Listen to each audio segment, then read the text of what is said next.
حضرت سیدنا امیر معاویہ رضی اللہ تعالیٰ عنہ کے مکان علی شان میں داخل ہو کر ایک دن کسی نے آپ کو نماز فجر کے لیے جگایا. آپ نے فرمایا تم کون ہو اور تم نے کس لیے مجھے جگایا؟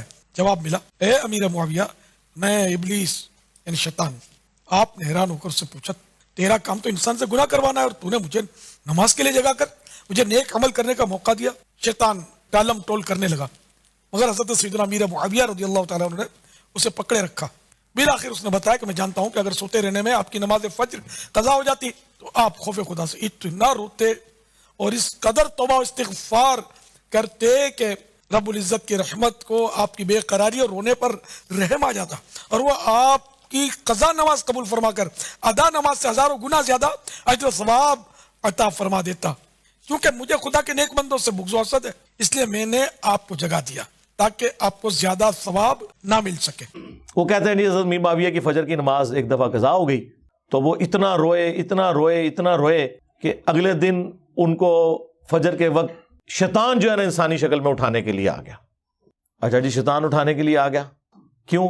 وہ کہتے ہیں اس لیے آیا کہ اس شیطان نے ان کو بتایا کہ کل جو آپ روئے تھے نا اس کی وجہ سے آپ کا ثواب کتنے گنا بڑھا دیا گیا ہے تو میں نہیں چاہتا کہ آپ دوبارہ نماز قضا کریں اور آپ کو پھر اتنا ثواب رونے کے اوپر ملے تو میں آپ کو فجر کے وقت اٹھانے کے لیے خود آ گیا ہوں. اندازہ کریں آپ یار یعنی یہ لوگ کس طرح کے جھوٹے واقعات بیان کرتے ہیں.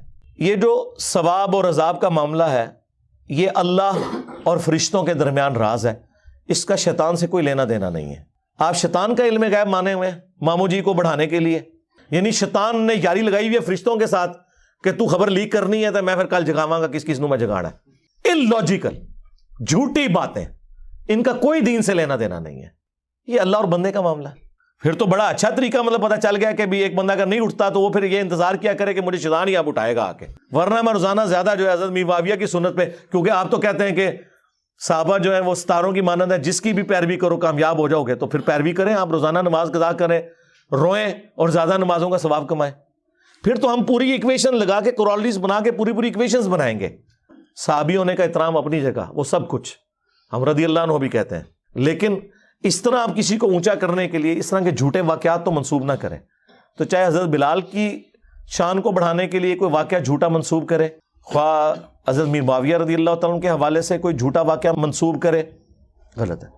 اسی طریقے سے حضرت علی کے بارے میں بھی ایک واقعہ ہے لیکن اس حدیث کے بارے میں محدثین کے ہاں اختلاف پایا جاتا ہے. اس حدیث کو امام طبرانی صحیح سمجھتے ہیں اپنی موجم کے اندر اس حدیث کو لے کے بھی آئے جو حضرت علی رضی اللہ تعالیٰ عنہ کی گود میں نبی علیہ السلام سر مبارک رکھ کے سوئے ہوئے تھے اور حضرت علی کی نماز چھوٹ گئی اور وہ رونا شروع کر دیا انہوں نے تو کہتے ہیں سورج واپس نکل آیا. یہ روایت اپنی سند کے اعتبار سے اکثر محدثین نے اسے ریجیکٹ کیا ہے اس وجہ سے نہیں کہ وہ حضرت علی سے کوئی بغض رکھتے تھے.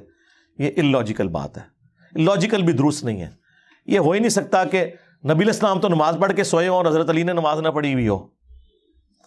حضرت علی تو ساری نمازیں حضور کے پیچھے ہی پڑھتے تھے. یہ ایسا ہو نہیں سکتا. یہ لاجیکلی کوئی درست نہیں ہے. لیکن اگر کوئی اسے صحیح بھی مان لیتا ہے تو سورج کا رک جانا اتنا تو احادیث میں ثابت ہے.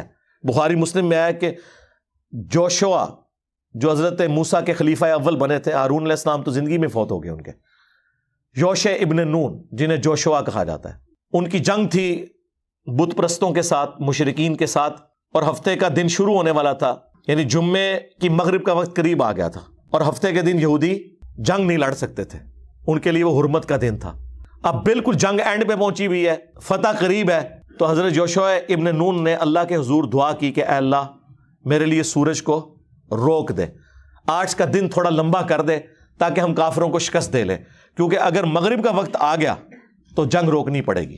تو حضرت یوشع ابن نون کی دعا کی برکت سے اللہ نے سورج کو روک دیا. یہ بخاری مسلم کے الفاظ ہیں اور ان کو فتح نصیب ہو گئی. تو یہ پاسبلٹی موجود ہے لیکن اس طرح کہانیوں میں رنگ بھرنا کہ اس سے آپ کسی کو اس طریقے سے بڑھانے کی کوشش کریں یا اس میں سے کچھ نکالنے کی کوشش کریں اس لیے اس طرح کے واقعات سے بچنے میں ہی عافیت ہے.